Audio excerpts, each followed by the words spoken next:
Bueno, buenas tardes a todos. Espero que estén muy bien, que me alegro que hayan vuelto a escuchar hoy la segunda parte de este encuentro. Y bueno, antes de arrancar, quería saber si a alguien le había quedado alguna duda de la charla anterior, si había quedado todo aclarado, si tenían alguna pregunta para hacer, si quieren hacerla ahora, y si no, cuando terminamos la charla del día, podemos también abrir un espacio para preguntas. Pero si alguien tiene alguna duda antes de arrancar, podemos sacarla ahora.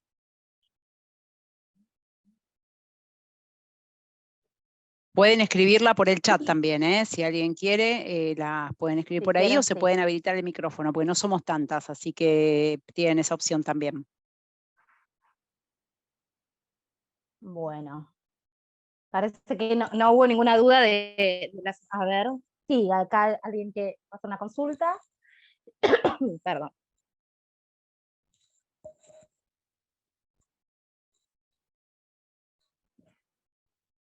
Si queda grabada la charla y si se puede ver luego. Andrés, o para vos, más Sí, que las nada. charlas sí, las grabamos siempre. Yo ya pasé para el sector que se encarga de comprimirlo, porque en realidad no se puede compartir en crudo por una cuestión del peso que tiene, pero ya está en poder de la persona que se encarga de poder comprimirlo, subirlo a YouTube, y cuando él me lo pase yo se los voy a mandar a todas las que estuvieron presentes a través del mail. Buenísimo. Bueno, perfecto. Entonces, si no hay ninguna duda de la charla de la semana pasada, vamos a compartir pantalla de nuevo.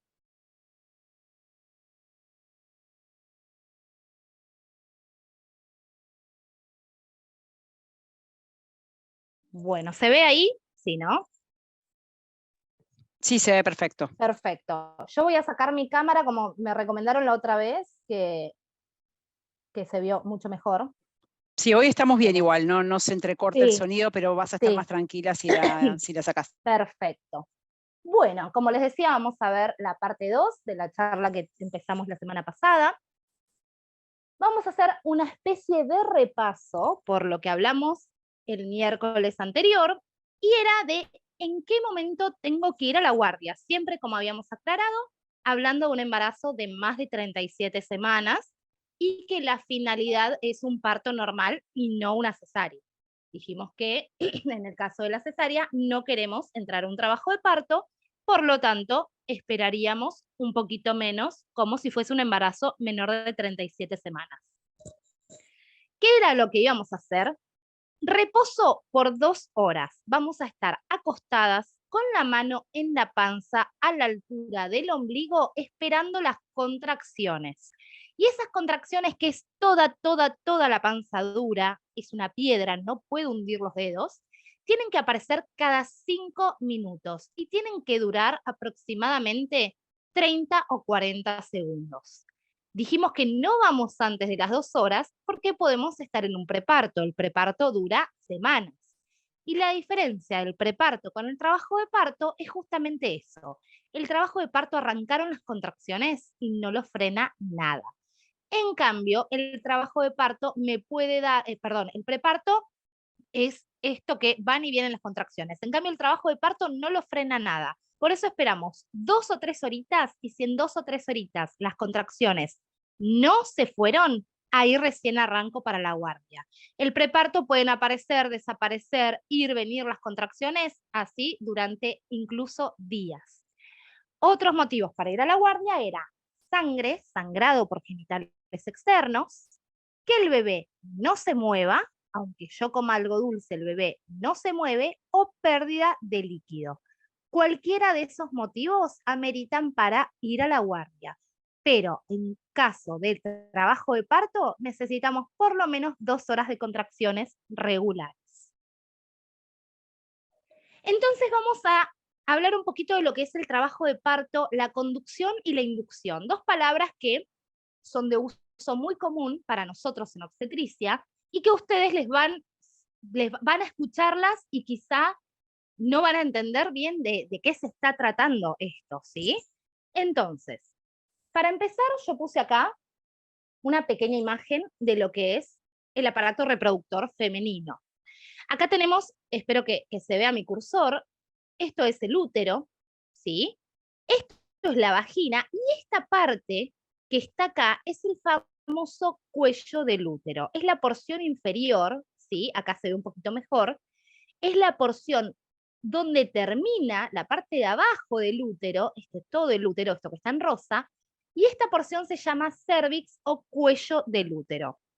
Esta porción del útero es la que se va a dilatar durante el trabajo de parto. Fíjense que acá tengo la cabeza del bebé. Todo esto que está pintado en medio violeta viene a representar el líquido amniótico. Y esta porción es la que apoya contra el cuello y lo que me va a ayudar a que este cuello del útero se dilate, ¿sí? Es esta porción la que se va a abrir, por así decirlo, en criollo, con las contracciones que van a hacer que el bebé apriete para abajo. Estas contracciones que arrancan en la parte de arriba del útero van a empujar al bebé hacia abajo y con su cabecita va a empezar a dilatar este cuello del útero, ¿sí? Acá tenemos la imagen. Como les decía, esto es el útero que en el embarazo crece 33-34 centímetros, llega a casi el esternón. Y esto es el famoso cuello y está en contacto con la vagina. ¿Por qué puse un dibujito de esto? Porque vamos a empezar a hablar de la dilatación del cuello y quiero que más o menos se ubiquen en qué parte del cuerpo estamos trabajando. Y acá se ve nuevamente el cuello con distintas dilataciones. Cuando ustedes concurren a la guardia, siempre que vayan a la guardia por contracciones, las van a tactar. Nosotros, ¿qué hacemos? Introducimos 2 dedos en los genitales, el dedo índice y el dedo medio, y con los dedos nosotros lo que hacemos es medir justamente cuánto está dilatado el cuello. Fíjense, nosotros introducimos los dedos, obviamente tocamos la cabecita o la bolsa del bebé y evaluamos digitalmente con cuánta dilatación o cómo está ese cuello del útero. ¿Sí? Entonces, fíjense, un cuello que no está dilatado, un cuello que no tuvo modificaciones, recuerden que dijimos que el preparto ayuda a modificar el cuello. Un cuello que no sufrió ninguna modificación es este. Es un cuello que fíjense que es largo, mide más o menos 3 centímetros y está cerradito. O sea, si yo tactara este cuello, diría que es un cuello que no está borrado ni dilatado. ¿Qué es esto de borramiento? Es lo que el cuello se va acortando.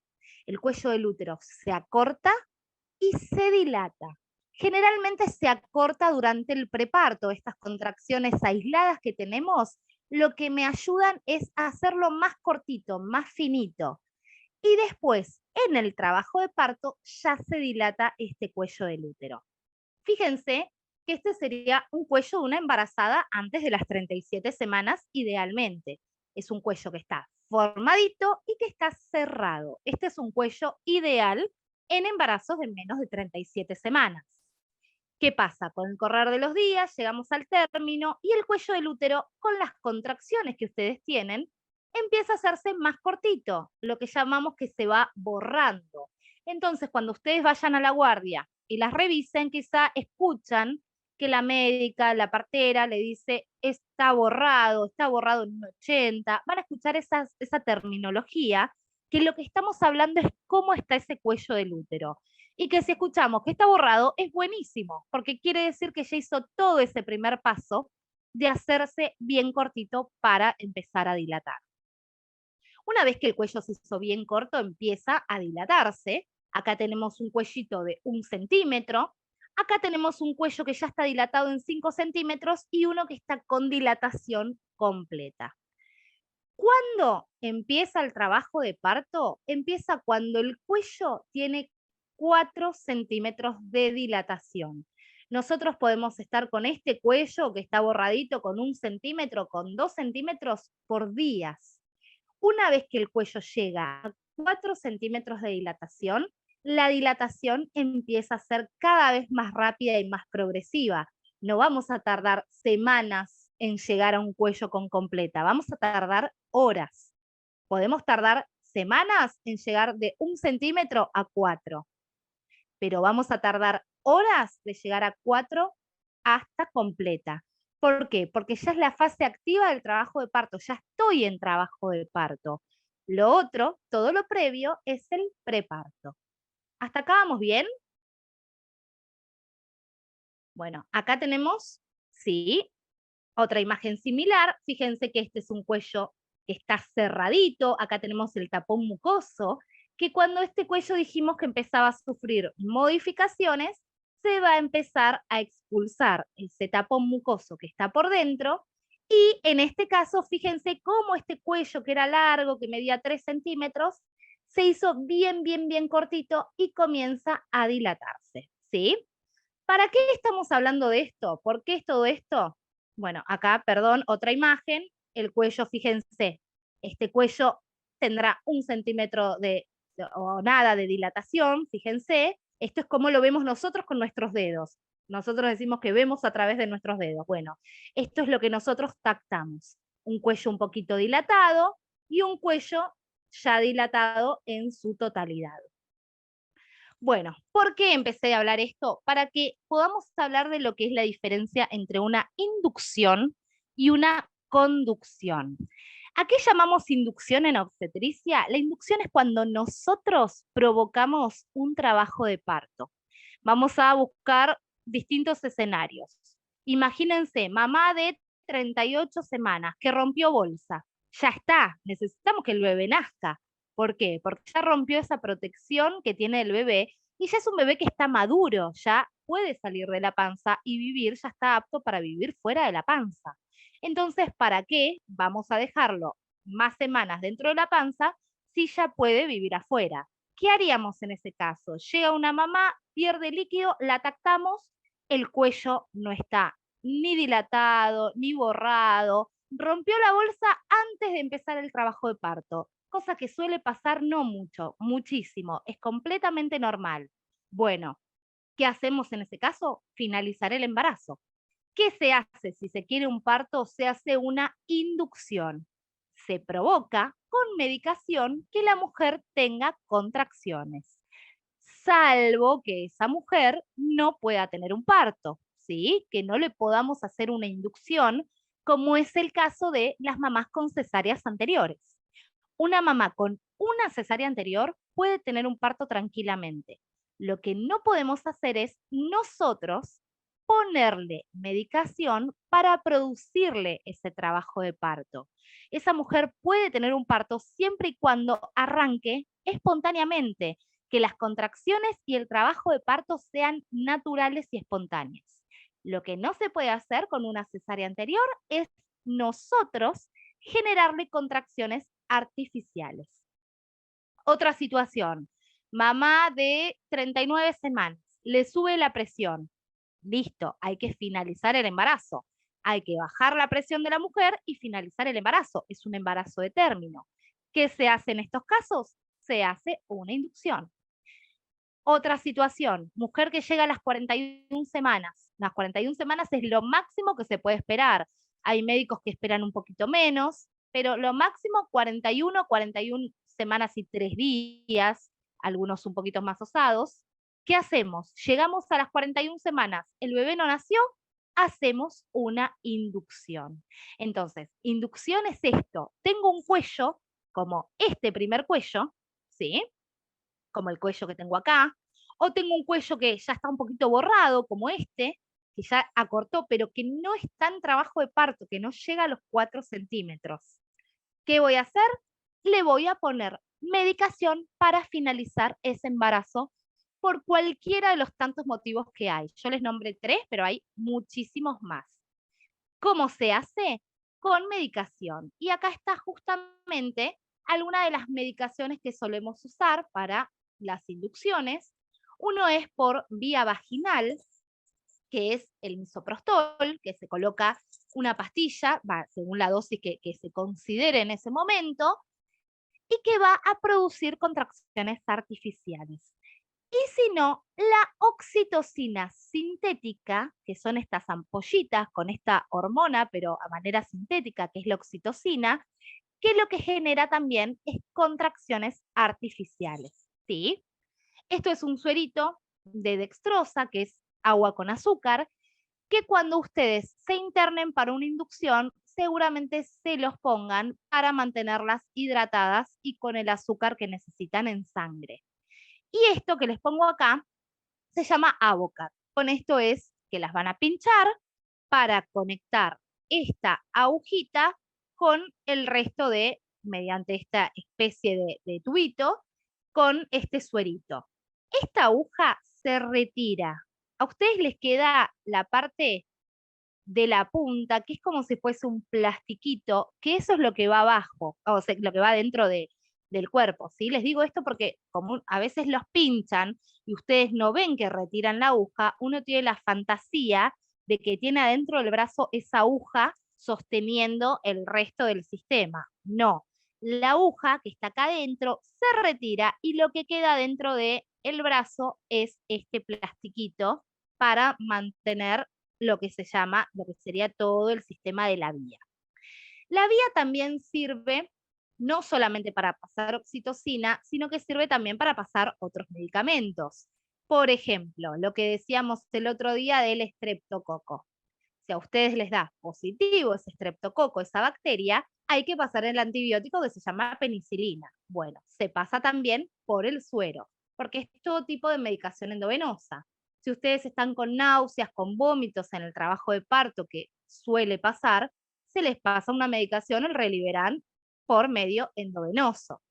Para un montón de cosas, si necesitan después para la anestesia, si piensan hacer la anestesia, también la anestesia peridural, también se pasa medicación en el suero. ¿Vamos bien con lo que es la inducción? ¿Alguna duda de lo que sería esto? Que tenemos un cuello que no está en trabajo de parto y que nosotros queremos arrancar ese trabajo con contracciones artificiales. A ver acá en el chat. Buenísimo, perfecto. Bueno, ahora vamos entonces a la otra palabra que habíamos visto, que es esta que decía conducción. ¿Sí? Fíjense que esto arrancaba como trabajo de parto, conducción, inducción. Conducción, a diferencia de la inducción que yo induzco, que yo produzco, conducción es cuando la mujer ya llega en un trabajo de parto. Entonces ustedes me van a decir, ¿para qué? Si yo ya estoy en un trabajo de parto, necesito algo extra. Bueno, el trabajo de parto, como les dije la semana pasada, en una mamá primeriza, sin ningún tipo de intervención, llámese medicación, suero, romper bolsa, si yo dejo a la mamá sin nada, un trabajo de parto dura entre 12 y 14 horas en una mamá primeriza. Ustedes siempre escucharán que estuvo una mamá menos horas en trabajo de parto. ¿Por qué? Porque se hizo algo que se llama conducción. Conducción justamente es guiar ese trabajo de parto para que sea, para abreviar los tiempos. ¿Y en qué consiste la conducción? Por ejemplo, conducir es poner ese suero y regularizar las contracciones cuando se empiezan a perder, porque si bien yo les dije que las contracciones de trabajo de parto no frenan nunca, cuando, por ejemplo, se rompe la bolsa, la intensidad de las contracciones puede a veces disminuir un poquito. Entonces, ¿qué solemos hacer? Decirle a la mamá, mira, si querés podemos poner una medicación, que es esa misma oxitocina, para hacer que las contracciones sean o más intensas o más seguidas y que el trabajo de parto no tarde tanto. Otra cosa que sería parte de la conducción es la anestesia peridural. La conducción viene a ser la mano nuestra en el cuerpo de ustedes. Y esto lo menciono así porque es importante que ustedes sepan qué es lo que se les va a hacer. Obviamente, es su cuerpo, la decisión la tienen ustedes. Siempre se les va a preguntar, mira, ¿querés que pongamos medicación? ¿Querés que rompamos la bolsa? Igualmente la bolsa muchas veces nosotros necesitamos romperla porque o la mamá tiene muchas contracciones o necesitamos ver cómo es ese color del líquido, pero siempre se les va a preguntar a ustedes, obviamente, si están de acuerdo, salvo que sea algo de mucha necesidad, como ver que la mujer está partida de contracciones y que necesitamos médicamente ver ese color del líquido, le vamos a decir, mira, necesitamos ver el color del líquido. Pero les digo esto porque hay muchas mujeres que lo que desean es nada de intervención. esto es importante que siempre lo hablen con su médico previamente, que le digan, mira, yo no voy a querer un parto con intervención, voy a querer que se respeten todos los tiempos de la biología. Se puede hacer, obvio que se puede hacer. Mientras esté todo bien con la mamá y con el bebé, todo es respetable. Pero háblenlo previamente con su médico, porque está bueno que él sepa y que se arme un equipo de gente que trabaje de esa manera, porque son otros tiempos. Si bien los que hacemos obstetricia sabemos poner suero y no poner suero, está bueno que se hable previamente, más que nada para que después ustedes no se lleven ninguna sorpresa en el momento del trabajo de parto. Entonces, si alguna tiene esa idea de algún tipo de parto sin intervención, hablarlo previamente con su médico y ver si sienten que su médico es el indicado para llevar esa tarea, ¿sí? Acá me Nati, preguntan si la... Lucía, sí, Sí, sí, el epidural sí, entonces sí, forma parte de lo que es estaba viendo, conducción. sí, la epidural forma parte de la conducción porque además lo que hace la epidural, que ahora lo vamos a ver, es bajar un poco el umbral de las contracciones. Entonces, si yo pongo una peridural y no pongo oxitocina sintética, el trabajo de parto suele detenerse. ¿Por qué? Porque como me baja el nivel, la potencia de las contracciones, y yo necesito que con el correr del trabajo de parto tener contracciones más seguidas y más fuertes, no más débiles. Lo que hace la peridural es justamente bajar el nivel y bajar la percepción de la madre. Entonces, si yo no pongo oxitocina sintética, esas propias contracciones del cuerpo es como que no dan abasto para terminar el trabajo de parto y muchas veces el parto queda detenido, el trabajo de parto queda detenido, la dilatación no avanza y es justamente porque faltó poder de esas contracciones y faltó oxitocina sintética, ¿sí? Así que siempre, siempre la peridural es acompañada por la oxitocina. Bueno, ¿vamos bien hasta acá? A ver, ¿hay otras preguntitas? No, de No, nada. estaba respondiendo. Perfecto. Bueno, entonces, como veníamos hablando, justo vamos a la anestesia peridural. La anestesia peridural es una analgesia que se pone, acá tengo una fotito, en la parte de la columna de la mujer, en la parte, sí, lumbar. Esto lo hace un médico anestesista. Y lo que hace esta anestesia es disminuir, obviamente, el dolor y la percepción de las contracciones.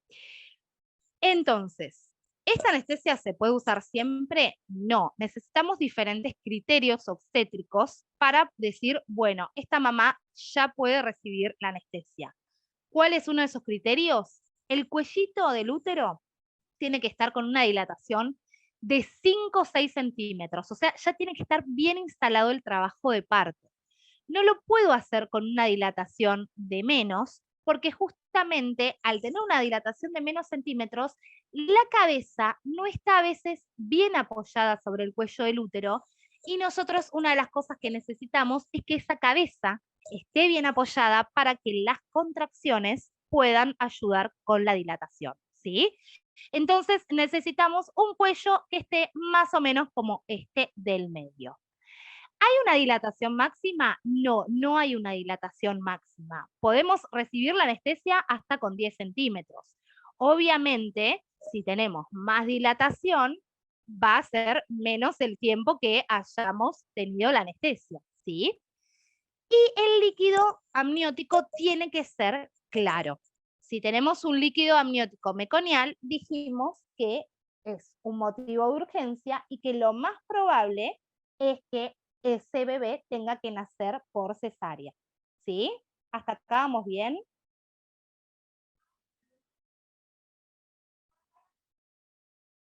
Bueno, entonces, vamos de nuevo a este dibujo, ¿sí? ¿Cómo se coloca la anestesia? Primero lo que se hace es limpiar la zona de la espalda, ¿sí?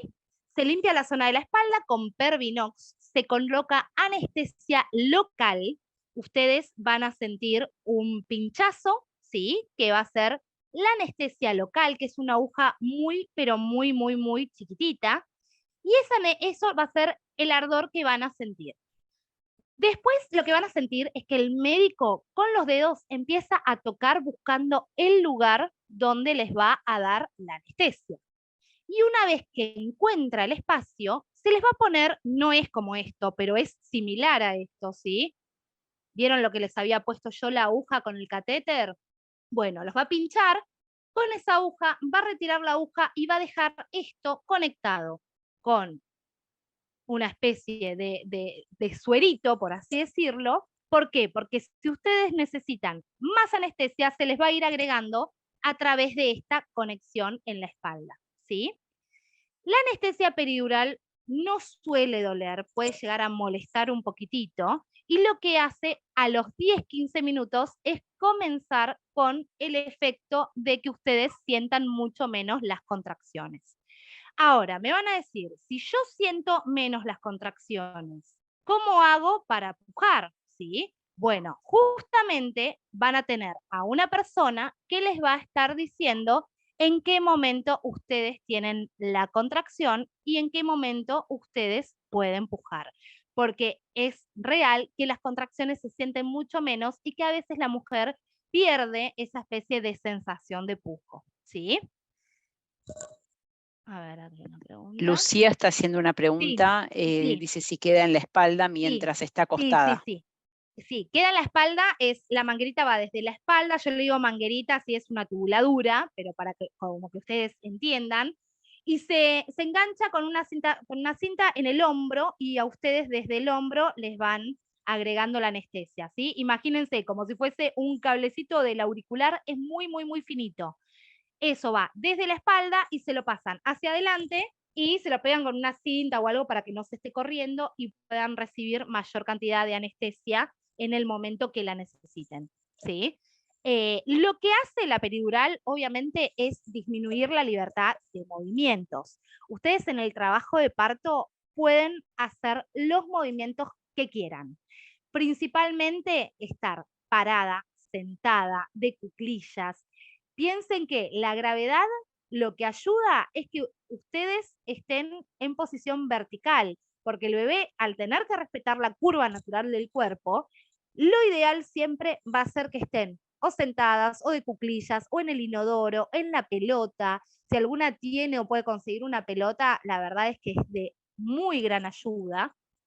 Hay banquitos de parto, que no quiere decir que tengan que tener su parto en el banquito, pero son muy piolas porque son muy cómodos para atravesar el trabajo de parto, ¿sí? Durante el trabajo de parto pueden estar como quieran. Ahora, una vez que reciben la peridural, por un tema lógico que les disminuye un poco la sensibilidad y demás, ya no pueden estar dando muchas vueltas, caminando, sí pueden estar sentadas en la cama sin ningún problema, pero ya se dificulta un poco lo que es la deambulación, ¿sí? Así que antes de recibir la peridural, si ustedes piensan recibir la anestesia, pueden estar como ustedes gusten. Una vez que reciben la anestesia, ahí sí va a limitar un poco lo que es el movimiento, ¿sí? En cuanto a la anestesia, esto es muy, pero muy, muy, muy personal. Y no quiere decir que si ustedes dicen, no quiero la anestesia, cuando están con 8 centímetros, 9 centímetros, si no toleran las molestias, pueden pedirla igual. No es algo de no, yo dije que no y no me la voy a dar en ningún momento porque yo ya le dije que no al médico, entonces no hay chance. O al revés, quizá ustedes hablaron con su médico, yo voy a querer anestesia y están en trabajo de parto y se dan cuenta que están bien y tampoco es necesario recibirla. Esto es algo muy, pero muy, muy, muy personal, ¿sí? Así que es algo que cada una de ustedes hable con su médico, si quiere, si lo desea, y si no, también puede durante el trabajo de parto pedirla. Bueno, ¿cómo vamos hasta acá? Perfecto, ¿eh? No tenemos más Buenísimo. consultas por ahora. Perfecto, perfecto. Bueno, entonces, vamos a lo siguiente, que es el monitoreo fetal. Si hay alguna de término, que no había ninguna hasta la semana pasada, una vez que llegan al término del embarazo les van a pedir este estudio y este estudio también se lo van a hacer una vez que ingresen al sanatorio, ya sea que ingresan en trabajo de parto o que ingresan para una inducción, para una conducción, para lo que sea, ¿sí? Este monitoreo lo que hace es evaluar cómo está el corazón del bebé y cómo está el bebé en ese momento. No es un estudio predictivo, ¿sí? No me va a decir, tu bebé va a estar bien por 3 semanas, no. Me dice, en este momento tu bebé está bien, ¿sí? Entonces, ¿para qué se hace? Justamente cuando ustedes entran a un trabajo de parto, ahí se evalúa la capacidad que tiene el bebé de afrontar un trabajo de parto. ¿Cómo lo evaluamos con este estudio? Si este estudio está mal, la indicación es una cesárea, porque este estudio me habla de esa capacidad que tiene el bebé de recibir el oxígeno, de guardarlo y de poder afrontar un trabajo de parto, ¿sí? Durante el embarazo se hace desde que están de término, que se hace justamente para evaluar la vitalidad fetal, pero en el trabajo de parto o la inducción se hace justamente para ver cómo va a tolerar este bebé las contracciones, ¿sí? Porque durante la contracción disminuye lo que es el oxígeno, entonces el bebé tiene que tener una reserva para afrontar esa contracción. En la mayoría, casi todos los casos, los bebés tienen esta capacidad de guardar el oxígeno para cuando viene la contracción, pero si no lo tienen, es necesario justamente hacer este monitoreo para que me diga, no, mira, este bebé necesita una cesárea porque no va a aguantar las contracciones del trabajo de parto. Como vemos acá, tenemos varios, ¿sí? Varios de estos transductores que van en la panza de la mamá y que lo que hacen es medir las contracciones y medir los latidos del bebé. Entonces, fíjense este dibujito, acá abajo tenemos contracciones uterinas que están marcadas por estos piquitos y arriba tenemos los latidos del bebé que se representan en este otro gráfico, ¿sí? Esto es un monitoreo, lo que decimos un monitoreo hermoso, porque el bebé tiene estos aumentos de la frecuencia y acá la mamá, como vemos, tiene un montón de contracciones, o sea que está en un trabajo de parto. Este es un monitoreo que me dice el bebé está súper recontra bien, este bebé puede afrontar tranquilamente el trabajo de parto, salvo que llegue a pasar algo en el camino. Pero esto entonces es un estudio que se los van a hacer desde el término del embarazo y que es importante hacérselo cuando su médico lo indica y lo que hace justamente es mostrarme las contracciones y mostrarme cómo este bebé atraviesa el trabajo de parto, ¿sí? Bueno, hasta acá vamos bien. Entonces, mujer, trabajo de parto, contracciones cada 5, cada 5, cada 5, que duran de 30 a 35 segundos.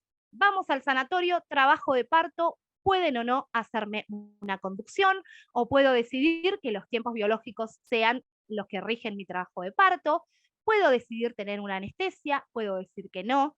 Trabajo de parto lo puedo afrontar como yo quiero, sentada, parada, caminando, haciendo lo que uno quiere, porque justamente eso está bueno, la libertad de movimiento, poder ir, venir, con o sin suerito, ustedes pueden movilizarse igual, ¿sí?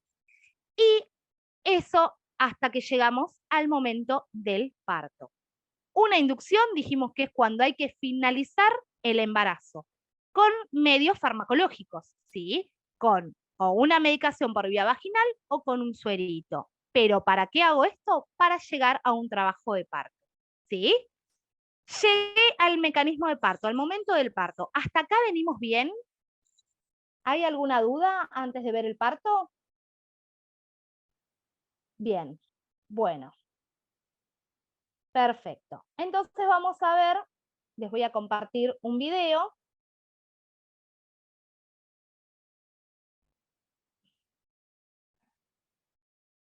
Vamos a ver dos videos, ¿sí?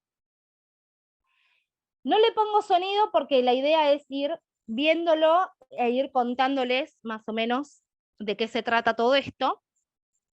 Bueno, fíjense, acá lo que estamos viendo es cómo con las contracciones el bebé empieza con su cabecita a ir bajando y esto lo que hace, siendo esto el cuello del útero, es primero hacerlo más cortito y dilatarlo. Fíjense, las contracciones empiezan en la parte de arriba y se transmiten por toda la panza. ¿Y qué es lo que van a sentir ustedes? Dolor principalmente en la zona de la columna. Es como que van a sentir que los huesos se abren. Acá, ¿qué es lo que está pasando? Fíjense que lo primero que se expulsó, lo paso un poquito para atrás, se expulsa el tapón mucoso, ¿sí? Dijimos que el tapón mucoso se puede expulsar días antes por estas modificaciones del cuello. Y acá en este caso se está rompiendo la bolsa. Igual fíjense que hay un poquito de dilatación en ese cuello, pero dijimos que la bolsa se puede romper antes del trabajo de parto o durante el trabajo de parto. Bueno, acá lo que hace es seguir mostrando cómo esta cabecita va bajando y fíjense, lo paro un poquito, que además de esto se va metiendo en lo que son los huesos de la pelvis. Fíjense que la cabeza baja y va entrando a lo que va a ser el canal de parto óseo, la parte de la cadera de la mujer, como la cabecita, además de dilatarse, esto que tenemos acá es el cuello, además de dilatarse el cuello, esta cabecita empieza a bajar unos escalones que tiene la pelvis. ¿Qué quiero decir con esto? Lo paro un poquito. Una vez que la mujer llega a los 10 centímetros de dilatación, no es que el bebé nace inmediatamente, el bebé tiene que bajar por ese canal de parto.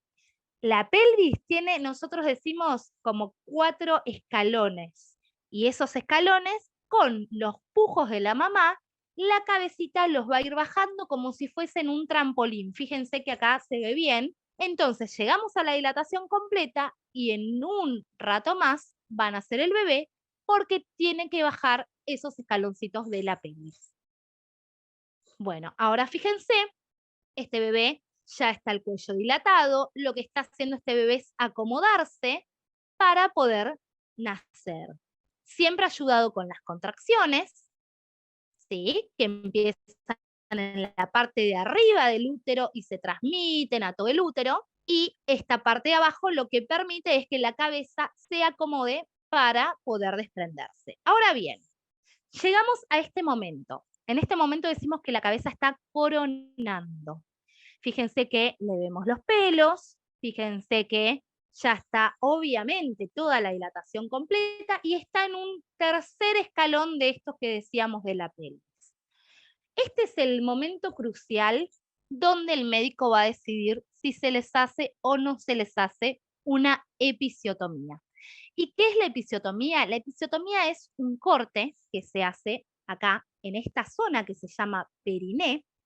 Es un corte que se hace obviamente con anestesia. Ustedes si tienen la peridural no necesitan que les hagan una anestesia local. Si no tienen la anestesia peridural, sí se les hace una anestesia, un pinchacito de anestesia local. Y este corte lo que permite es que la mujer sufra un desgarro. A ver, la episiotomía es en sí un desgarro. Es un desgarro de segundo grado porque me están cortando músculos, o sea que se está provocando un desgarro. Lo que hace el epicio es evitar que ese desgarro sea mayor, que sea de un grado, un tercer grado, un cuarto grado, o lo que hace también es decir, yo controlo con mi corte para dónde se va ese desgarro. Hoy en día no es necesario que todas las mamás primerizas, como hace unos años, sí o sí tengan que recibir episiotomía. Hace 15 años todas las primerizas pasaban por este cortecito.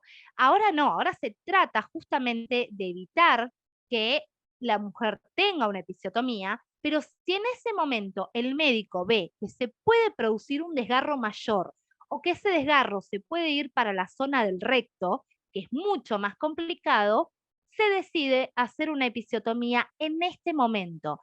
Nadie les puede decir a ustedes embarazadas, te voy a hacer o no te voy a hacer una episio. ¿Por qué? Porque nosotros podemos ver cómo se distiende esta parte, el periné, cómo se distiende, cómo se elonga, solamente cuando está la cabeza ahí queriendo salir. En este momento nosotros decimos, ¿da o no da? ¿Este periné alcanza para no romperse y provocarse un desgarro grande? ¿O decimos, no, este periné se va a desgarrar y se va a desgarrar peor que si yo le hiciera una episiotomía? ¿Sí? Entonces, nadie les va a poder decir a ustedes, vas a tener o no vas a tener una episio. Es imposible. Y que la hayan tenido en un primer parto no significa que la van a tener en un segundo. Todo lo contrario.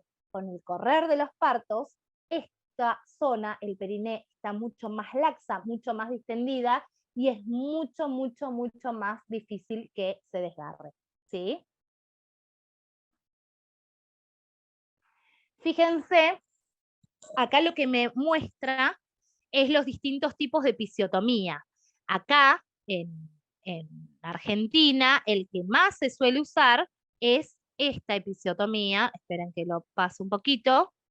Ahí les muestro. Es la mediolateral, ¿sí? El cortecito suele hacerse a 45 grados de lo que es la línea media, ¿sí? En muchos lugares usan la línea media, acá en Argentina no tanto, porque tiene más riesgo de hacerse un desgarro anal, ¿sí? De extenderse también. La que se usa es acá, la mediolateral. Bueno, y acá vemos, esta mujer no tiene picio, vamos a ver cómo sale la cabecita, lo que va a hacer es rotar, la cabeza se acomoda, va a apoyar la parte de la nuca, va a comenzar a desprenderse y una vez que atravesó todos esos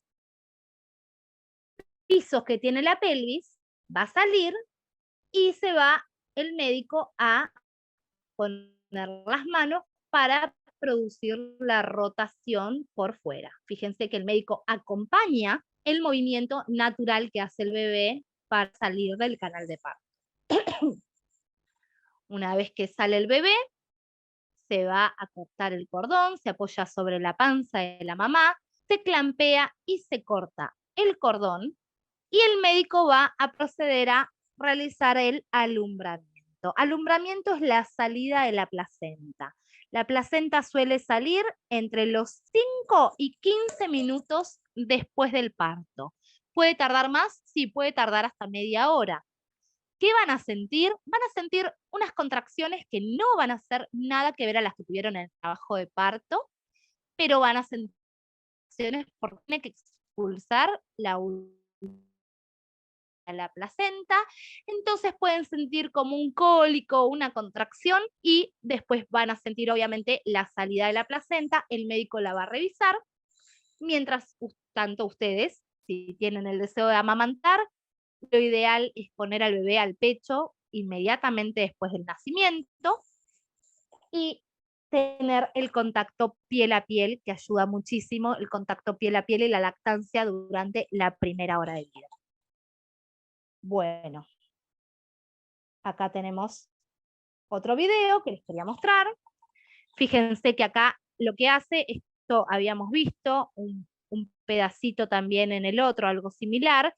Fíjense que les quería mostrar cómo baja la cabeza por todos estos escalones de la pelvis. Acá muestra cómo el cuello se va borrando, se dilata, y una vez que se dilata y tiene que atravesar el canal vaginal, nosotros vemos cómo tiene que atravesar estos puentecitos que nosotros llamamos de la pelvis como escalones y cómo el bebé se ubica para salir.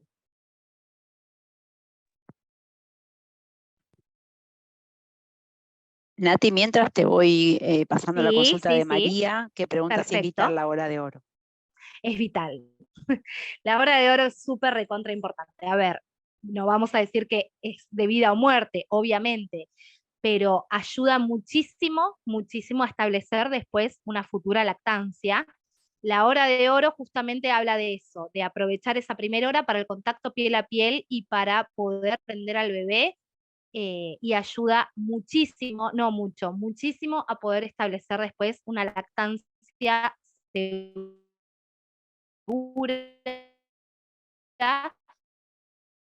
El bebé está con todos los justamente y nada, hay que aprovechar esa primera hora que el bebé está con todos los estímulos completamente abiertos, ¿sí?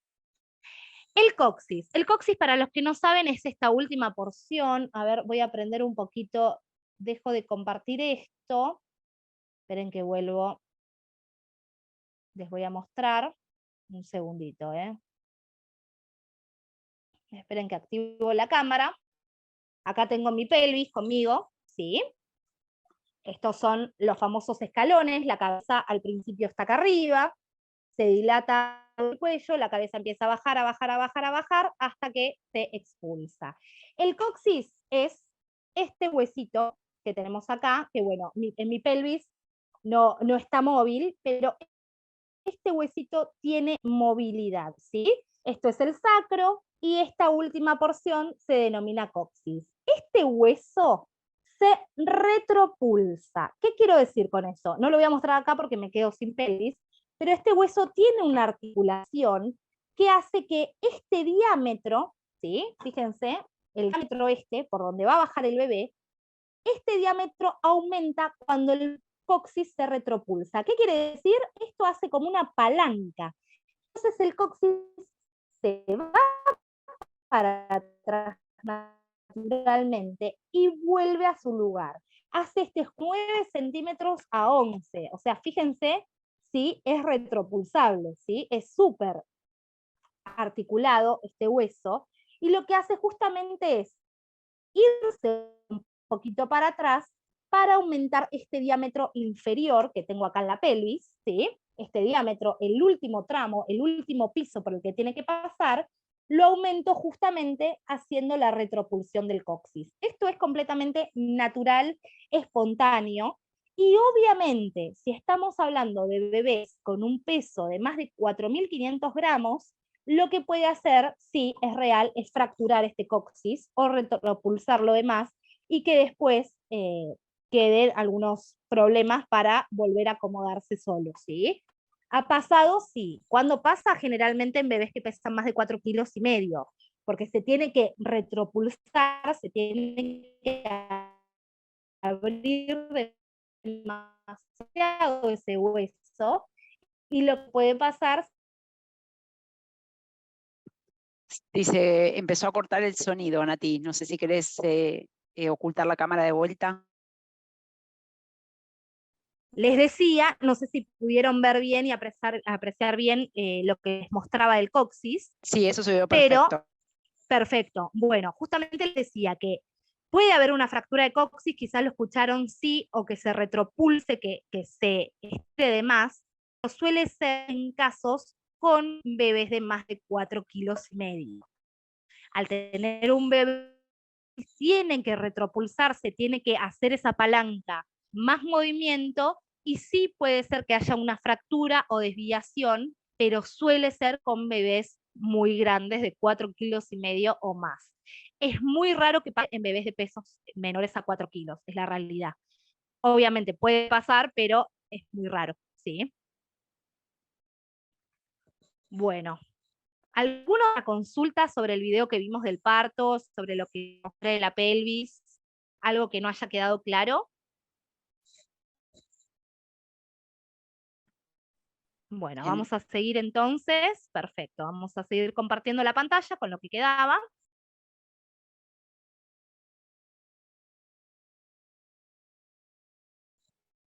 Pregunta a Sabrina si la escoliosis Sí, puede afectar ese movimiento del coxis. si es una escoliosis patológica muy pronunciada, sí, sí, es importante que sea epidural, eso es súper recontra importante. Ahora, si es una escoliosis, no una escoliosis fisiológica, o sea, la escoliosis normal que tenemos la mayoría de las personas, no afecta para nada. Sí, es importante que lo mencionen para el momento de si van a recibir anestesia. Si no van a recibir anestesia, no, pero si no es una escoliosis quirúrgica, nada de eso, afecta a lo que sería el coxis, no afecta.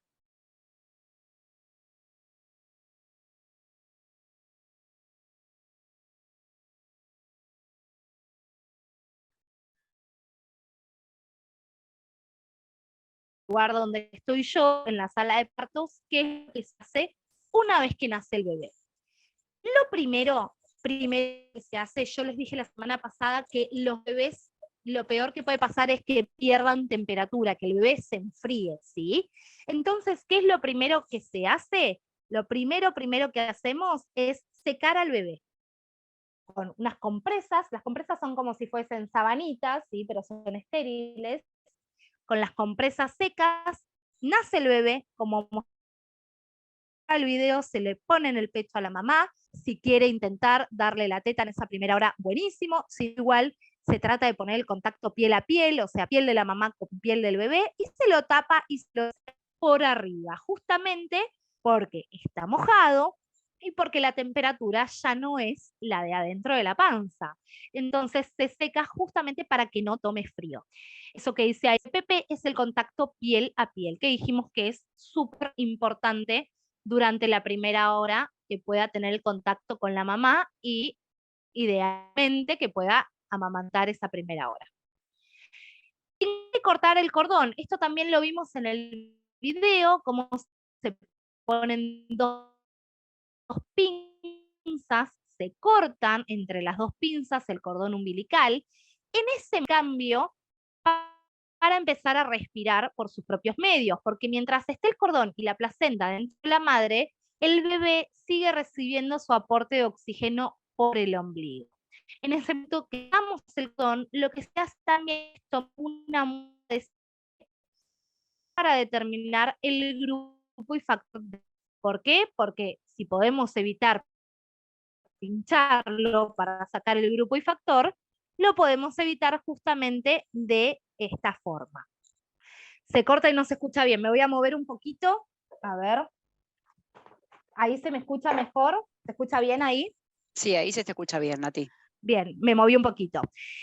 Idealmente se esperan 3 minutos para cortar el cordón, siempre y cuando esté todo bien, obviamente. Si estamos en una emergencia obstétrica, si por X motivo el bebé tenía que nacer rápido, se hace una cesárea de urgencia, o el parto fue un parto complicado que tardó y el bebé nace, nosotros llamamos deprimido, o sea que le cuesta adaptarse a la vida afuera, se corta antes. Pero si no, se esperan 3 minutos más o menos, que es el tiempo en el que el cordón deja de latir. ¿Por qué esto? Porque toda esa sangre que le puede llegar extra al bebé previenen la anemia neonatal, o sea, toda la sangre extra que puede recibir el bebé de ese cordón le va a venir bien. Entonces, no tiene ningún sentido cortar rápido el cordón. Todo lo contrario, bebé arriba de la panza de mamá, unido con el cordón, es lo ideal. Por lo menos 3 minutos es lo que tarda más o menos en dejar de latir el cordón umbilical. Esos 3 minutos lo ayudan muchísimo al bebé, además está en ese momento en contacto con la mamá. Si no hay ninguna urgencia, no hay nada que lo apure, no tiene sentido cortar el cordón y salir corriendo con el bebé a la recepción de neo. Sí, esos 3 minutos lo pueden favorecer un montón. En la mayoría de los lugares se respeta esto, de hecho no conozco ningún lugar que no respeten el clampeo tardío del cordón, es la realidad. No, no tengo ningún lugar para decir, no, mira, acá te cortan el cordón de inmediato, no. Si lo cortan de inmediato es porque lo amerita realmente, pero bueno, es bueno que lo sepan que durante más o menos 3, 5 minutitos el bebé va a estar todavía con el cordón unido a la placenta y a ustedes, obviamente. Después, dijimos que la hora de oro, alguien la mencionó y acá la menciono yo también. Esto es importantísimo, poner al niño sobre el pecho de la madre tan pronto sea posible. Si es en la sala de partos, mucho mejor.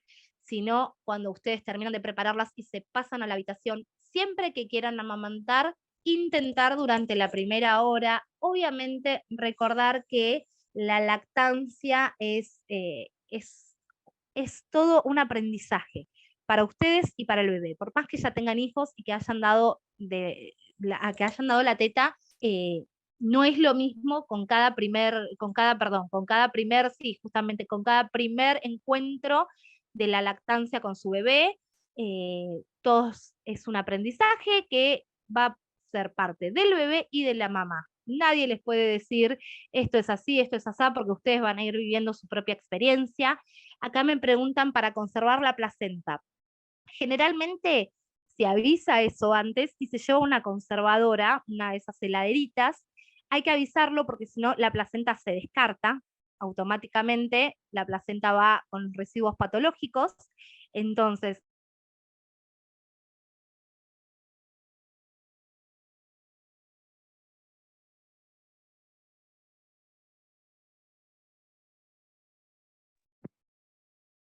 Nati, se te pueda cortó el llevar. audio, ¿eh? Se te cortó el audio. No se escuchó la última parte.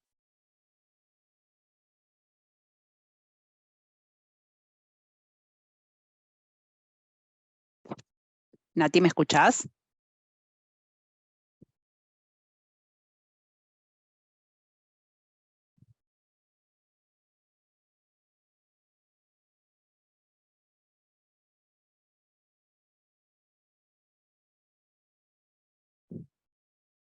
Vamos a guardar un segundito, se ve que Nati... Acá entré de nuevo, se ve que se ¿Pudiste? me... Ok. Sí, mil Sí, disculpas, se ve que no, la no pasa conexión me quedé nada. hablando sola. Bueno, estábamos diciendo alguien me había preguntado de cómo conservar la placenta. No sé si se escuchó, que avise antes, obviamente, porque si no se descarta la placenta, y que en alguna heladera se lo pone con hielo, te lo mandan con hielo, o en las conservadoras de plástico, o si no, las conservadoras de Tergopor. Tiene que ser una grande, no una de helado, obviamente, porque la placenta pesa más o menos 1 kilo, ¿sí? Para que se den una idea. Y siempre avisar antes, para que no la descarten, ¿sí? Ahí se me escucha bien, ¿no?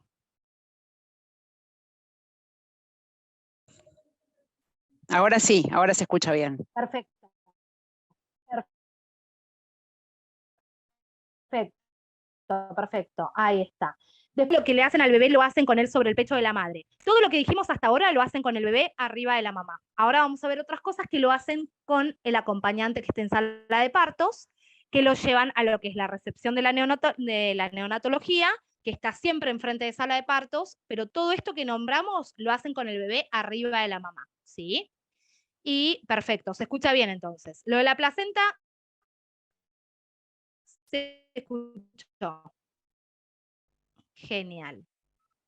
Bueno, ahora sí, asistencia inmediata. Esto lo hacen en la recepción de neonatología. Una vez que se corta el cordón, después de los 3 o 5 minutitos, se llevan al bebé a la recepción de neo, que generalmente está donde está la sala de partos, y lo hacen siempre con un acompañante. Les digo acompañante porque puede ser la persona que haya asistido en el parto, ¿sí? Porque puede ser el marido de la mujer, puede ser la madre, la hermana, una amiga, la persona que ustedes quieran que esté en ese momento del parto, es la que va a acompañar al bebé y va a ver todo lo que se le hace en esta primera atención. Se le va a poner un puntaje que se llama APGAR. A ustedes cuando nace el bebé les van a decir, pesó tanto, midió tanto y tuvo un APGAR de tanto y un capurro de tanto. ¿Qué es esto? El APGAR es un valor que le ponen al bebé evaluando cómo estuvo el primer minuto de vida y a los 5 minutos de vida, ¿sí? O sea, los médicos evalúan el tono que tenía el bebé, la frecuencia cardíaca, es decir, los latidos, el color, los reflejos y la respiración. Y le ponen un puntaje a todo eso al minuto y a los 5 minutos, ¿sí? El puntaje más alto es el 9-10. ¿Por qué? Porque los bebés nunca nacen con un color rosado. Entonces, como nacen siempre con un color medio violeta por la fuerza que hacen en el parto y por el cambio de respiración, siempre se les baja un puntito al nacer. No existe el 10-10, imposible. El puntaje más alto que hay es el 9 al minuto, 10 a los 5 minutos. Pero para que ustedes sepan qué es esto, porque cuando les entreguen la libreta o los papeles del recién nacido, van a ver que dice APGAR 9-10, 8-9, 5-7. Bueno, es ese puntaje que le pusieron al bebé al nacer en base a todos estos parámetros.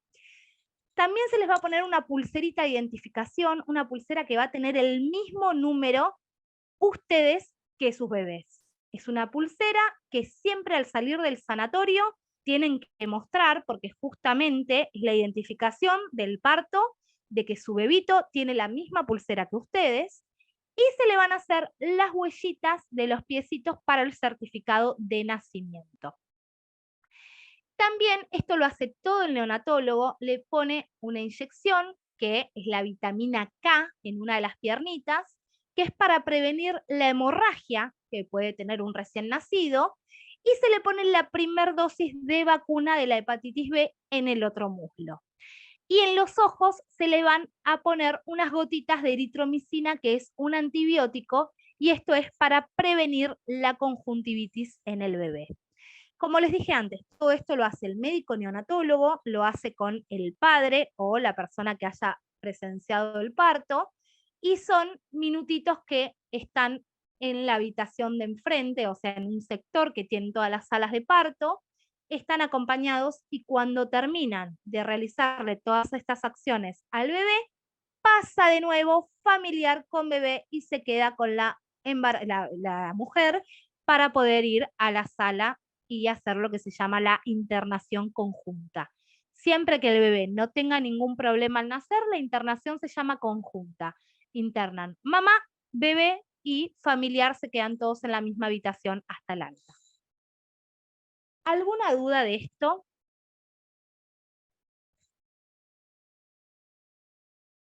Bueno, inmediatamente después del parto entramos lo que es el puerperio o famoso posparto, ¿sí? El puerperio es una etapa que abarca los primeros 40 días, la famosa cuarentena, y se extienden algunos cambios hasta el año.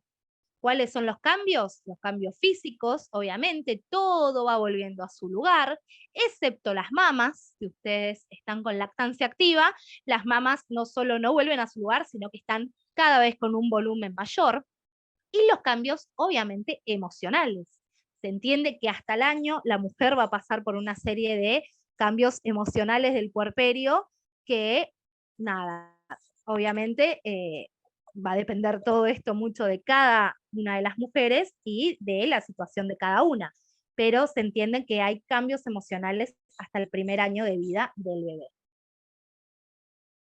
¿Qué es lo importante en el puerperio? En el puerperio se van a expulsar los llamados loquios. Los loquios son las pérdidas. Ustedes después del parto o de la cesárea van a tener pérdidas durante todo el primer mes y hasta 40 días. Es algo completamente normal.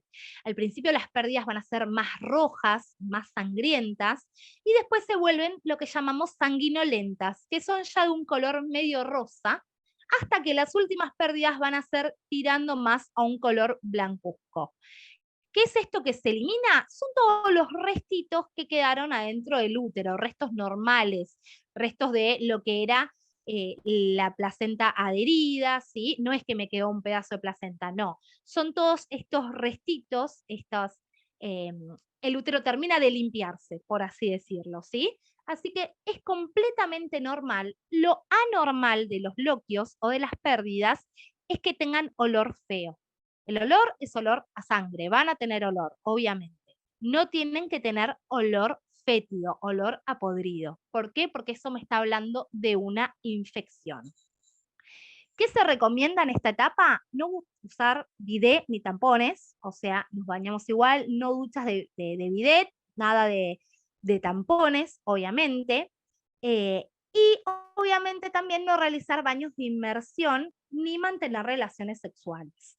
Las relaciones, lo ideal es después de los 40 días. ¿Por qué? Porque por más de que no tengan puntos, que no se haya tenido que hacer episiotomía, nada de eso, el cuello del útero no se cierra inmediatamente. El cuello del útero tarda más o menos 30 días en volver a estar cerrado. Entonces, si ese cuello todavía está permeable, se puede provocar alguna infección si tenemos relaciones antes.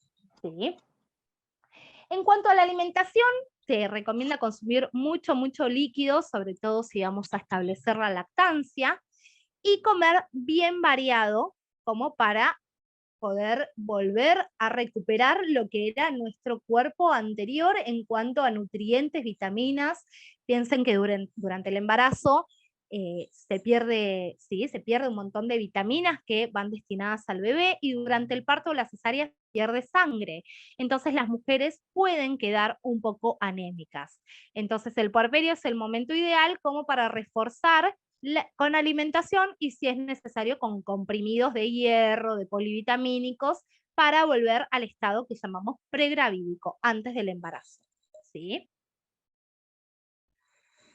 En cuanto a los puntos de la cesárea los retira el médico más o menos 10 a 14 días después del nacimiento. Son puntos que sí o sí el médico se los tiene que sacar, ¿sí? No se salen solos, como los de la episiotomía. Así que una vez que ustedes se van de alta, su médico les dirá: nos vemos en 2 semanas, nos vemos en 10 días, como para evaluar cómo está esa panza. La panza con la cesárea no necesita muchos cuidados, lo que necesita es justamente que esté bien higienizada la zona y bien seca.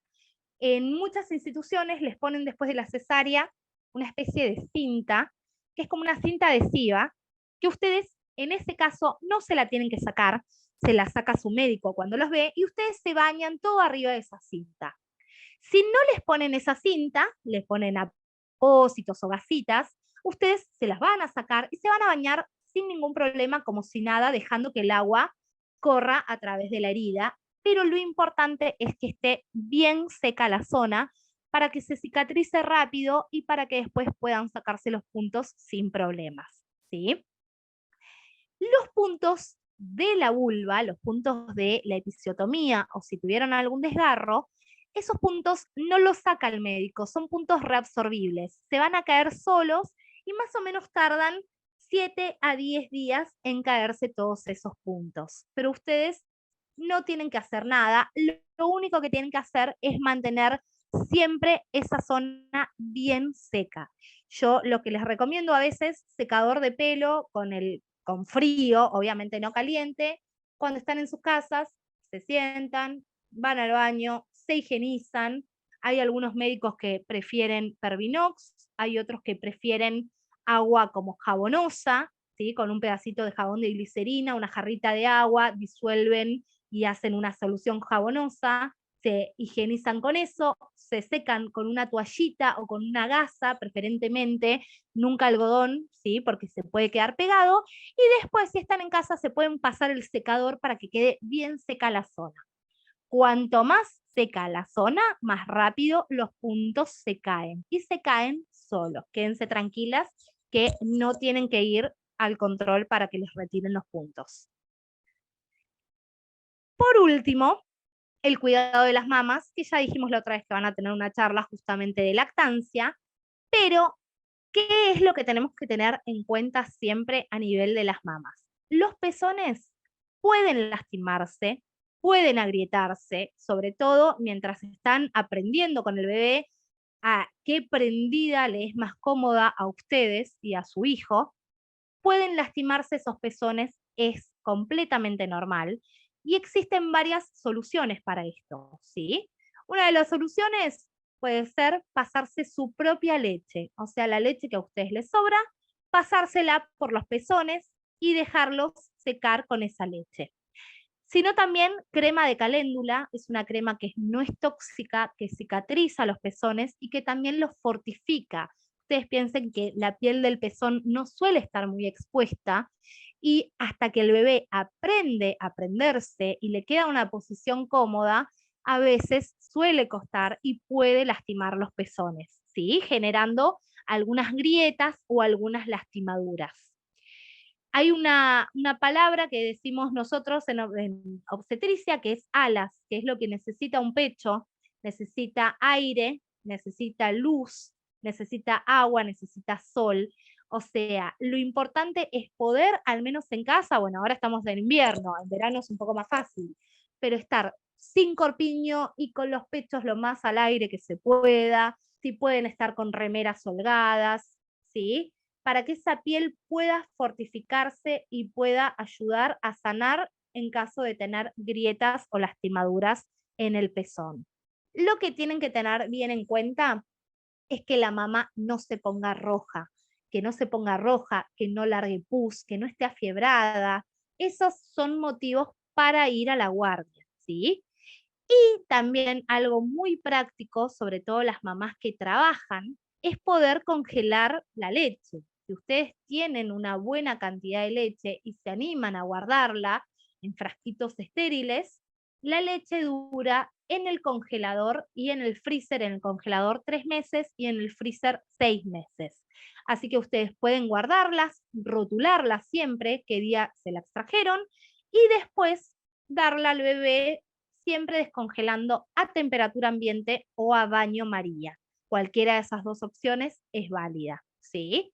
Pero lo importante justamente, ya les van a hablar bien de lactancia, pero es que las mamas estén bien vacías, como para que no se genere ningún proceso infeccioso, y poder establecer la lactancia de la forma que ustedes quieran, si ustedes lo desean.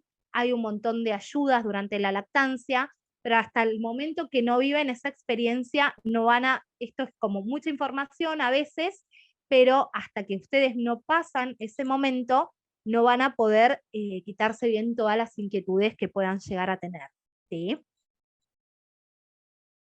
Bueno, hasta acá, ¿alguna duda? ¿Alguna pregunta que hayan tenido? No tenemos nada en el chat todavía. Bueno, perfecto. Entonces vamos a hablar de las pautas de alarma del puerperio, y esto sería lo último, de decir, bueno, ¿cuándo vamos a la guardia? Estoy puérpera, ya parí, ya tuve una cesárea. ¿Qué es lo que a mí me tiene que hacer sospechar y decir, voy a consultar? Por un lado, sangrado vaginal y abundante con coágulos. Yo les dije que van a tener pérdidas que se llaman loquios, que eso es normal, pero si yo llegara a tener sangre muy abundante, con coágulos o con mucha fetidez, con mucho olor, tengo que ir a la guardia, porque eso me puede estar hablando de una infección. Las pérdidas que se esperan los primeros días son como un segundo día de menstruación, más o menos. Si yo me mojo toda la toallita que me llega a la ropa, eso no es normal. Tengo que consultar a la guardia, ¿sí? Lo mismo si tengo fiebre, escalofríos, si levanto temperatura, también es momento de consultar a la guardia porque todo esto me puede estar hablando de una infección. Otra cosa que no les mencioné es que al mes después del parto, cuando ustedes cumplen un mes de posparto más o menos, pueden tener un retorno de la menstruación que dura solamente ese mes. O sea, pueden volver a menstruar y después la menstruación, si ustedes dan la teta, puede desaparecer hasta los 6 meses. Obviamente, que no menstruen no significa que no puedan quedar embarazadas. Pueden quedar embarazadas ni bien empiezan a tener relaciones, ¿sí? Pero la menstruación puede desaparecer si ustedes dan la teta hasta el 6.º mes. Aunque el primer mes pueden tener una símil menstruación que dure 3 o 4 días. No se asusten, es completamente normal. Y después, otro de los motivos es dolor, hinchazón, enrojecimiento de la herida, en caso de tener una cesárea, de la vagina o de las manos. Cualquiera de estas situaciones tienen que consultar a la guardia. Acá me preguntan a partir de qué mes se puede poner el DIU. El DIU se recomienda a partir de los 40 días. ¿Por qué los 40 días? Porque el útero a los 40 días, como dijimos antes, vuelve a estar en el lugar que estaba antes del parto. Esta famosa cuarentena lo que hace es involucionar todos los órganos y entre ellos el DIU. Así que entre los 40 y 60 días el DIU ya vuelve a estar dentro de lo que es los huesos de la pelvis. Cuando ustedes tienen el parto o la cesárea, el útero queda a nivel del ombligo y más o menos tarda 30, 40 días, un poquito más a veces, en volver a la pelvis y ahí se recomienda. Hay lugares donde ponen el DIU inmediatamente después del parto. Esto, si bien es una buena opción, porque listo, salí del parto con bebé y con el DIU puesto, la mayoría de las veces el DIU se termina expulsando. ¿Por qué? Porque ustedes después del parto o la cesárea van a seguir teniendo contracciones. Cada vez que el bebé tome la teta, van a sentir que tienen contracciones y necesitan tener contracciones para que el útero vuelva al lugar en el que estaba. Esas contracciones lo van a ir achicando. O sea que las contracciones son completamente necesarias. ¿Qué pasa? Si yo tengo contracciones y adentro tengo el DIU se puede terminar expulsando. Entonces, si bien es práctica la colocación, más o menos un 40 de las mujeres expulsan el DIU puesto inmediatamente después del parto. Así que recomendable. Tenemos, así para hablar un poquito, tenemos dos tipos de DIU principalmente, el DIU que es de cobre y el DIU que es el hormonal, el llamado Mirena, ¿sí? El DIU común, hay un modelo que dura 5 años, el otro dura 10 años y el Mirena dura 5 años. ¿Cuál es la diferencia? El mecanismo de acción, ¿sí?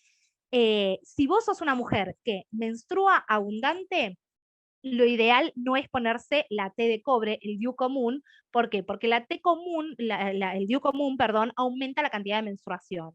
En ese caso, lo ideal sería un DIU hormonal, el famoso Mirena, ¿sí? Dura menos, sale más caro, obviamente hay que ver si la prepaga te lo cubre o no, pero es mucho más efectivo y es más útil en las personas que tienen un sangrado muy abundante. Si vos tenés menstruaciones normales de 3 días, poca cantidad, cualquiera de los dos que te quieras poner es factible, ¿sí?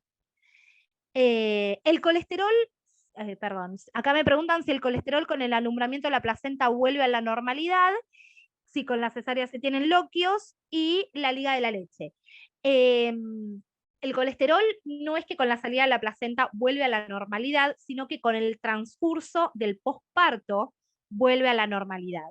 Para que tengan una idea, el colesterol es el precursor de las hormonas que mantienen el embarazo. A ver, yo para mantener el embarazo necesito X hormonas. Esas X hormonas se forman a partir del colesterol. O sea que el colesterol tiene que aumentar en el embarazo. Si no aumentara, yo no podría producir las hormonas que me van a mantener el embarazo. ¿Se entiende?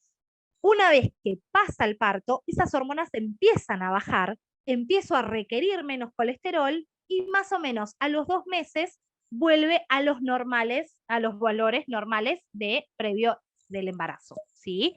Pero es normal que esté alto y no va mucho con la placenta de la mano, sino que va con este tema de las hormonas que necesitan el colesterol para formarse y que yo necesito esas hormonas para el embarazo. Y con la cesárea también se tienen loquios. A veces son un poquito menores, pero se tienen porque siempre en el útero queda ese revestimiento que tiene que expulsarse, ¿sí? Así que vamos a tener loquios con la cesárea y con el parto. Quizá duran menos, quizás son menos cantidad, pero van a estar, ¿sí? Y la liga de la leche, no sé si te referís a esto de poder donar leche, y no sé bien a qué te referís con lo de la liga de la leche, si querés decime más, porque no sé si es con esto de guardar y de donar sangre, de donar, perdón, leche, o a qué. Dice que es la Sí, liga sí, de la sí, la liga de, lactancia. Sí. sí, sí, sí, sí, las poricultoras son las personas más idóneas, ¿sí? En ayudar con la lactancia y está bueno poder formar parte de grupos y demás, porque el problema que aqueja a una muchas veces ya lo tuvieron otras personas, así que justamente las poricultoras a veces lo que hacen es rondas de puerperio, de posparto, rondas de lactancia, eso la verdad que está muy piola.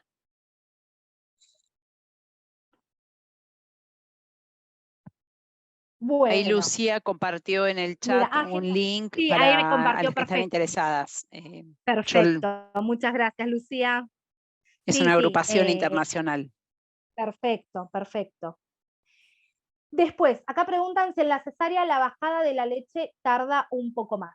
En la cesárea lo que suele pasar, la bajada de la leche depende de la succión del bebé.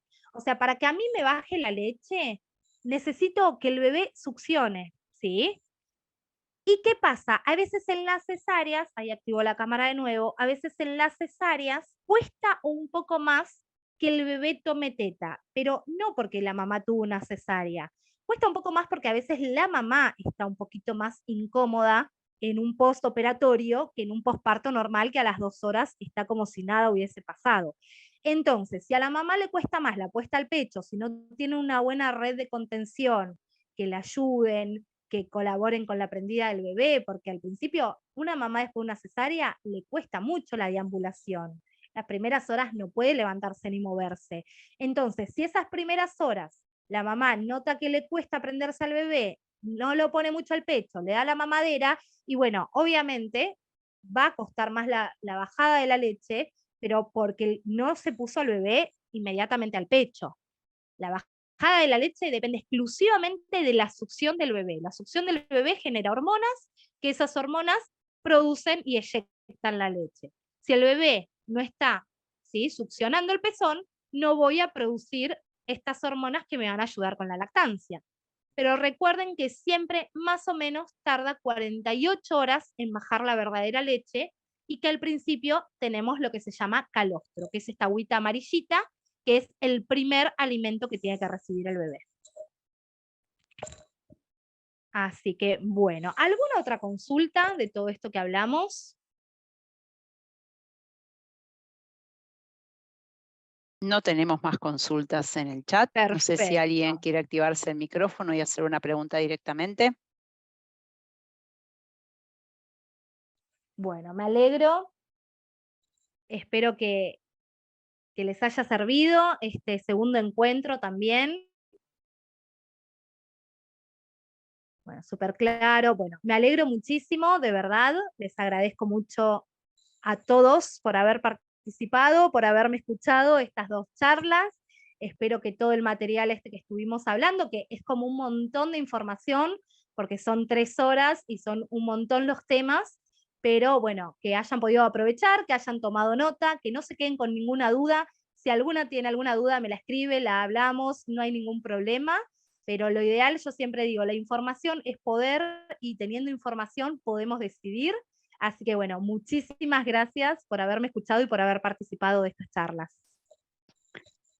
Bueno, Nati, clarísimo todo. Muchísimas gracias. Gracias a todos Buenísimo. por participar del encuentro de hoy. Bueno, y como les dijimos al principio, cuando tengamos procesados los videos se los vamos a hacer llegar por si quieren volver a verlos o compartirlos con quienes ustedes quieran. Bueno, si nadie tiene ningún otro comentario, gracias y buenas noches a todas. Bueno, gracias a todos ustedes. Adiós.